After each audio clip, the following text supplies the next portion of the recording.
माँ की ममता। एक छोटे से कस्बे में समीर नाम का एक लड़का रहता था।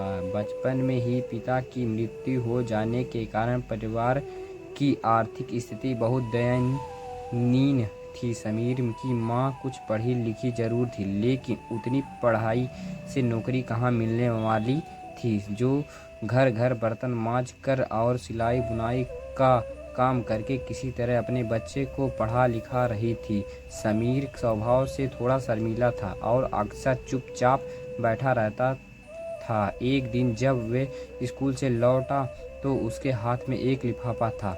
उसने माँ के लिफाफा पकड़ाते हुए कहा, माँ, मास्टर साहब ने तुम्हारे लिए एक चिट्ठी भेजी है, जरा देख तो इसमें क्या लिखा है। माँ ने मन ही मन चिट्ठी पढ़ी और मुस्कुराया कर बोला, बेटा, इसमें लिखा है कि आपका बेटा काफ़ी होशियार है। इस स्कूल में बाकी बच्चों की तुलना में इसका दिमाग बहुत तेज है और हमारे इसके पढ़ने लायक शिक्षक नहीं है, इसलिए कल से आप इसे किसी और स्कूल में भेजें। यह बात सुन कर समीर को स्कूल ना सकने का दुख तो हुआ, पर साथ ही उसका मन आत्मविश्वास से भर गया कि वे कुछ खास है और इसकी वृद्धि तीव्र है।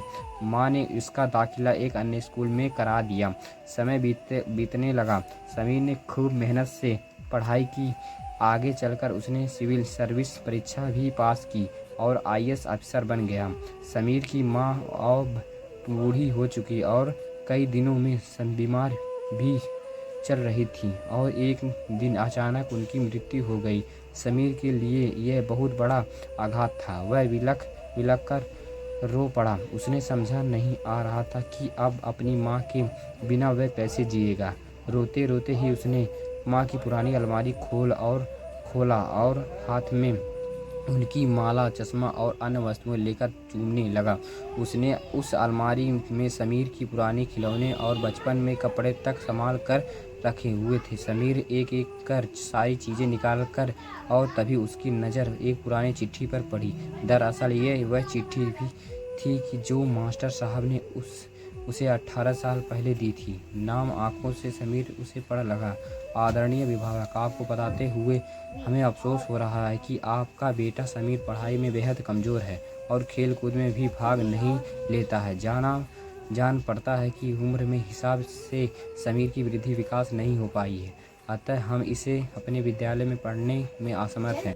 से निवेदन है कि समीर का दाखिला किसी मंद बुद्धि विद्यालय में कराएं अथवा खुद घर पर रख कर इसे पढ़ाएं। सादर समीर।